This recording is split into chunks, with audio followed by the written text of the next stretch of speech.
교회는 사도 바울이 에베소에서 사역을 할 때 복음을 듣고 회심한 에바브라라는 그러한 골로새 사람의 전도를 통해서 세워진 그러한 교회였습니다.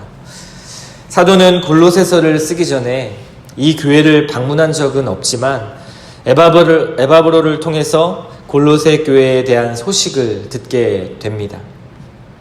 그 소식은 골로새 교회에 유대주의자들 그리고 헬라의 금욕주의 그리고 신비주의와 철학의 종교의 영향을 받고 있다라는 그러한 소식이었습니다. 그래서 바울이 로마 감옥에서 골로새 교회를 위한 편지를 쓰게 되는 것이 바로 골로새서의 내용입니다. 사도 바울은 편지를 통해서 그리스도의 완전하심과 그리고 우월성, 그리스도만으로 충분하다는 이 충분하심을 공격하는 그러한 이단으로부터 골로새 교회를 보호하기 위해 주었던 그 핵심 메시지가 있습니다. 그 핵심 메시지가 바로 예수 그리스도입니다. 예수 그리스도의 삶과 그리고 그의 사역 이외에 더 덧붙여질 것이 아무것도 없다라는 것, 그러니까 복음은 곧 그리스도라는 것이 바로 이 골로새서가 전해주는 사실 핵심 내용이지요. 사도는 복잡한 이단적 가르침들에 노출되면서 분열될 위기에 있는 그것을 경험하는 골로새 교회에게 하나님의 비밀이신 그리스도를 깨달아 알아라 라고 말하면서 그리고 그 사랑 안에 같은 이해를 가지고 연합하라는 그러한 권면을 하고 있는 것입니다. 하나님을 아는 참된 지식이 성도를 경건하게 만드는 능력이라고 이야기하는 것이죠. 그리고 교회를 하나 되게 하는 힘, 바로 이것이 하나님을 아는 참된 지식이다라고 이야기하는 것입니다. 그리고 오늘 본문 3절의 말씀처럼 그리스도 안에는 지혜와 지식의 모든 보화가 감추어져 있다라고 이야기합니다. 그들의 이단적 가르침에 넘어가지 않기 위해서는 모든 지혜와 지식의 보화, 그리고 그것이 감추어진 그리스도 예수를 주님으로 받아들인 그대로 그리스도 안에서 행하라 라고 말하는 것이죠. 그리고 그 안에서 뿌리를 박으며 세움을 입으라는 바울의 권면입니다. 또 무엇이 있습니까? 교훈을 받은 대로 믿음 안에 굳게 서서 감사가 넘치는 삶을 살아야 한다라고 이야기하는 것입니다. 이 또한 오직 그리스도를 아는 지식을 갖는 것으로부터 모든 것이 시작합니다. 이것이 바로 6절과 7절의 말씀입니다. 그렇다면 그리스도의 무엇을 아는 지식이 필요한 것일까요? 이것이 중요한 것이죠. 첫째는 8절 이하에 먼저 사도가 거론하는 것은 이단적 가르침을 가르치는 그러한 자들을 향한 철학에 대한 도전입니다. 그리스도 안에 충만한 신성이 육체로 거한다고 함으로써 그리스도의 신성을 분명히 증거하고 있습니다. 왜냐하면 참 신이신 그리스도를 쫓는 사람이라면 세상의 철학과 헛된 속임수에 넘어가지 않는다는 바울의 이야기입니다. 두 번째로 사도가 거명하고 있는 것은요, 유대주의라는 잘못된 사상입니다. 이것이 11절부터 15절까지 내용인데요. 유대주의의 핵심 사상을 이루고 있는 할례를 지적하는 것이죠. 바울은 육체의 할례를 받는 것보다 그리스도의 할례, 곧 세례를 받는 것이 중요하다고 분명히 말하고 있습니다. 이제는 육체의 할례의 표가 아니라 바로 세례를 통한 성도와 그리스도의 연합의 표가 중요하다라고 강조하는 것이죠. 세례를 통해서 그리스도와 함께 죽고 다시 함께 살아나는 그런 놀라운 일을 경험하는 것입니다. 나의 옛사람이 죽고 그리고 새 사람으로 거듭나는 그러한 신분의 변화, 죄인에서 의인으로 거듭나는 놀라운 일이 일어나는 것이죠. 그것이 바로 세례입니다. 또한 유대주의에서 나타나는 이러한 율법 조문들의 내용들이 어떻게 그리스도를 통해서 성취되었는가를 보여주고 있습니다. 14절의 말씀처럼요, 그리스도는 십자가에서 모든 조문에 쓴 그 증서를 도말하시고 승리하셨습니다. 유대주의들은 계속 신앙을 먹고 마시는 문제, 그리고 절기나 월삭, 안식일의 문제를 통해서 구원의 문제와 연결시키려고 했었습니다. 그러나 이것들은 다 오실 그리스도의 모형들이었고 또 그리스도를 통해서 성취한 그러한 내용들이었습니다. 율법을 통해 나타나는 이 선한 의를 예수 그리스도를 통해서 모두 이루어 주셨다라는 것입니다. 구원은 율법을 지킴으로 얻는 것이 아니라 그리스도를 믿음으로 얻는 것이기 때문에 사도 바울은 이것을 강조하고 있는 것입니다. 세 번째는 그리스도를 어떻게 드러내고 있는지를 살펴보아야 하는데요. 바울은 이어서 18절부터 23절까지 신비주의와 금욕주의에 대해서 다루고 있습니다. 일부러 겸손한 척하면서 천사를 숭배하는 자들, 그러한 자들에게 현혹되지 말라고 사도 바울은 권고하는 것이죠. 신앙은 오직 머리 되신 그리스도와 내가 맺는 관계 안에서 시작되는 것입니다. 환상이나 어떤 육신의 생각으로부터 그것을 통해서 갖는 그런 신앙이 아니라요. 바로 머리 되신 그리스도와 내가 맺는 그런 관계 속에서 그 신앙은 자라나고 성장한다라는 것입니다. 그래서 이러한 환상이나 육신의 생각을 가지고 믿는 이 신앙, 그것이 곧 헛된 생각이고 터무니없는 교만이다라고 이야기하는 것입니다. 다시 말하면 곧 그리스도를 떠나서는 참된 신앙을 가질 수가 없다라고 말하는 것이죠. 그래서 지체가 그리스도와 연결이 되어 있으면 몸은 자라게 될 수밖에 없습니다. 성장할 수밖에 없다는 것이죠.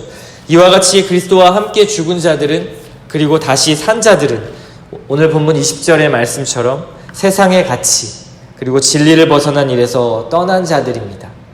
여전히 아직도 이 세상에 속하여 사는 것과 같이 그렇게 세상에 얽매여 있을 수 없다라는 것이 바로 바울의 안타까움이었고 그리고 권고였습니다. 사도는 처음부터 끝까지 그리스도라고 외치면서 이 이단에 대해서 가르치고 있습니다. 이단의 가르침과 이러한 세상의 가치 속에서 진리를 가진 자가 말할 수 있는 것은 바로 그리스도밖에 없다라는 것을 보여주고 있습니다. 그리스도는 모든 유대주의에 대한 처방이고 그리고 신비주의나 금욕주의에 대한 바른 해답이었습니다. 오늘날의 기독교도 골로새 교회와 마찬가지로 그리스도만으로는 부족하다는 인식을 점점 확장해가고 있는 것 같습니다. 복음만이 해답이 아니라 다른 어떠한 무엇인가가 필요하다는 것이 모든 교회들이 느끼고 있는 그러한 느낌인 것 같습니다. 그 결과 교회가 교회의 역할을 제대로 감당하지 못하는 결과를 나타내고 있고요. 그리고 복음이 아닌, 그리고 그리스도가 아닌 다른 어떠한 것에 집중하려고 하는 것이죠. 교회의 성장이나 교회의 부흥, 그 안에서 넘쳐나는 정치와 세력 다툼, 교회라는 종교의 세력을 뒤엎고 얻어내는 수많은 잘못된 유익과 그러한 교리들, 이것은 사실 복음을 오해하고 그리고 하나님의 비밀인 그리스도를 온전히 알지 못하는 데서 시작되는 그러한 것들입니다. 지금 골로새 교회에는 유대주의와 신비주의 그리고 금욕주의에 노출되어 있었고 그리고 교회의 심각한 문제로 인식되어 있었습니다. 지금 이 시대의 교회를 향한 심각한 문제는 무엇일까요? 지금 이 시대에도 여전히 유대주의적 그런 행위 종교가 난무하고 있고요. 그리고 신비주의와 세상의 금욕주의에서도 자유하지 못한 것이 사실입니다. 여기서 더 나아간다면 이 시대의 교회 안에서 나타나는 공통적인 많은 문제들이 있습니다. 포스트 모더니즘으로 인한 진리에 대한 왜곡, 개인주의, 그리고 물질 만능주의, 외모지상주의, 유언론적인 그런 신앙들, 자녀 우상주의, 그리고 무속과 결합한 무속신앙들, 혼합신앙, 기복적인 설교와 그리고 잘못된 승리주의들이 우리 교회 안에 난무합니다. 바울이 만약에 이 시대에 이 교회에게 편지를 쓴다면, 그리고 더 좁게는 대한민국 교회에게 편지를 쓴다면 어떠한 해답을 내리게 될까요? 그리고 어떤 해결책을 제시했을까요?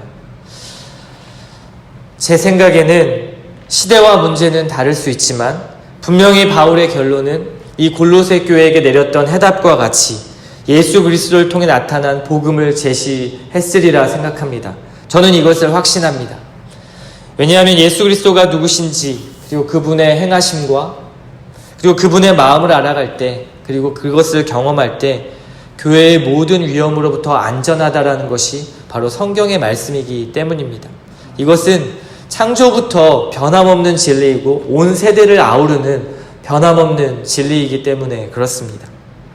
다시 말하면 교회의 회복도, 그리고 교회의 교회다움의 그러한 비밀도 바로 예수 그리스도 안에 있는 것이고요. 성도 개인의 삶의 영역까지도, 그리고 창조된 이 세상의 모든 문제도 그리스도를 통해서만 완전한 해답을 얻을 수 있는 것입니다. 사도 바울은 이것을 경험하고 알고 있었던 사람입니다.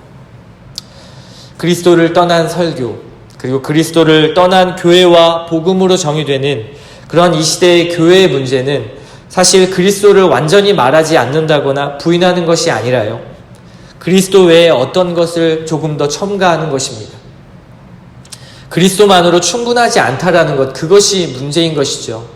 우리의 인생의 삶도 마찬가지인 것 같습니다. 우리의 신앙도요, 예수 그리스도를 부르짖고 그리고 예수 그리스도를 찾지만, 그렇지만 거기에 조금 더 첨가하는 것입니다. 물질을 조금 더 첨가하고, 여기서 조금만 권력이나 명예나 아니면 다른 사람들에게 인정받는 것, 이러한 것을 통해서 더 만족을 얻으려 하는 것이고 문제를 해결하려 하는 것, 이것이 바로 오늘날 이 시대의 문제인 것 같습니다.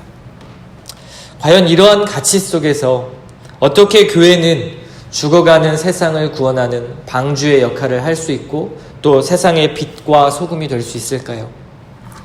우리는 오늘 말씀을 통해서 교회의 모습과 신자의 참된 모습을 볼 수 있어야 합니다.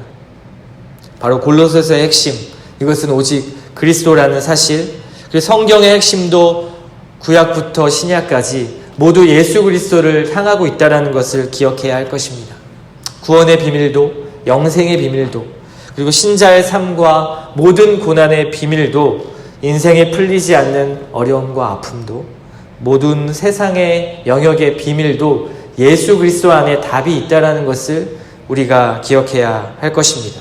왜 예수 그리스도일까요? 예수 그리스도는 우리의 왕이시고 그리고 이 땅을 창조하시며 모든 만물을 창조하시고 다스리시는 그러한 창조주이기 때문에 그렇습니다. 너무나 당연한 것이지만 우리가 이 사실을 인정하고 전제하지 않을 때 우리는 예수 그리스도 외에 다른 것을 찾게 되는 것이죠. 사도 바울은 문제의 해결책을 어떠한 논리적 방법이나 다른 어떠한 것에서, 다른 어떠한 힘에서 그리고 제도로 해결하려고 하지 않습니다. 고난의 문제, 기쁨의 문제, 모든 문제를 바로 그리스도 안에서, 복음 안에서 해결하려고 하는 것이죠. 오직 예수 그리스도만이 세상의 가치를 뛰어넘어서 온전한 진리이며 그리고 열쇠라는 것을 골로새서를 통해서 보여주고 있습니다. 이러한 예수님만을 의지하는 여러분 되시기를, 그리고 이러한 비밀, 아름다운 비밀의 예수 그리스도를 더 알기를 힘쓰시는 그런 저와 여러분 되시기를 소원합니다.